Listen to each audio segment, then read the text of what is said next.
I've been making a prediction midterm about the outcome of the midterm election, how I believe that there's a silent majority of American voters who are not public with their position politically when it comes to how they vote. They just show up and vote. We saw this in 2024, right? And so I've made some bold predictions at the start of January of this year about how I believe that the midterm election is going to send shockwaves to the world. Other nations are watching, right? They see the division, if you want to call it a division. I don't believe there's no division like the media and the Democrats would have us believe. The media, I call it the state-run media.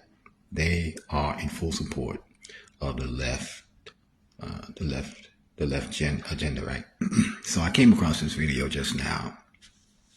I think it's worth sharing. Take a listen. Jill Biden just accidentally made the most powerful case for why Donald Trump won in a landslide. In a new interview, she described the morning of November 6th, 2024, the day after the election. Her phone rang at 5 or 6 in the morning. Someone asked if she had seen the results. She ran into the bedroom and woke Joe Biden up. Her exact words, Joe, why didn't you tell me this? Why didn't you wake me up? Joe's response? Yes, she lost. And Jill Biden's reaction to learning Donald Trump had won the presidency? Shock. She was shocked. The woman who ran the Biden White House. The woman NBC News called the decider.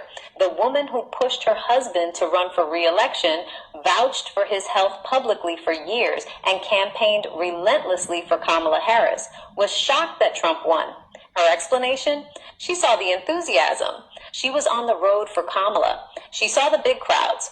That is the sentence that exposes everything. She saw the crowds at Kamala Harris rallies, many of which were attended by people who would never vote Republican, regardless of who the Democrat was. She felt the enthusiasm of coastal liberal donors, Hollywood celebrities, and media figures who live in the same sealed bubble she does. She heard the roar of the same people who have been loudly anti-Trump since 2016 and mistook volume for votes. Meanwhile, in the real America, 77 million people quietly made a very different decision.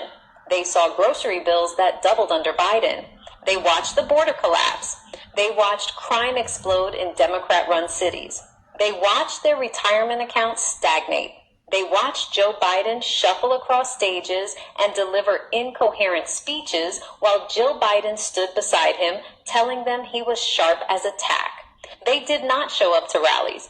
They showed up on Election Day. And Jill Biden had no idea they were coming. This is not just a story about one woman's blind spot.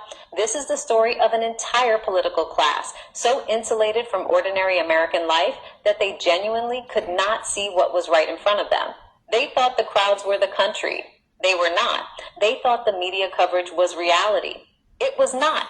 They thought enthusiasm at a Beyonce concert meant votes in Pennsylvania. It did not.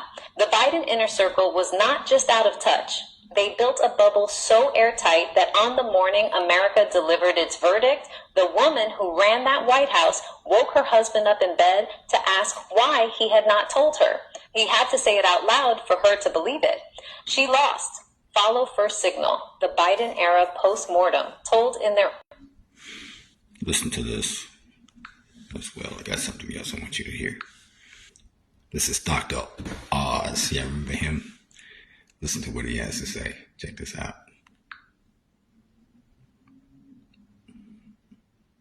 Thank you. Do you have any medical advice for the Americans out there that are suffering from a very serious ailment called Trump derangement syndrome? I am concerned about folks who have focused their entire life energy on dislike of the president. It's disheartening to see people lost in that way, but treating stupid is really hard, and it becomes a real problem. And these folks are all the GLP-1s. Thank you. Do you have any medical advice? Treating stupid. Is there really a silent majority that's going to show up at the ballot box midterm? We'll see.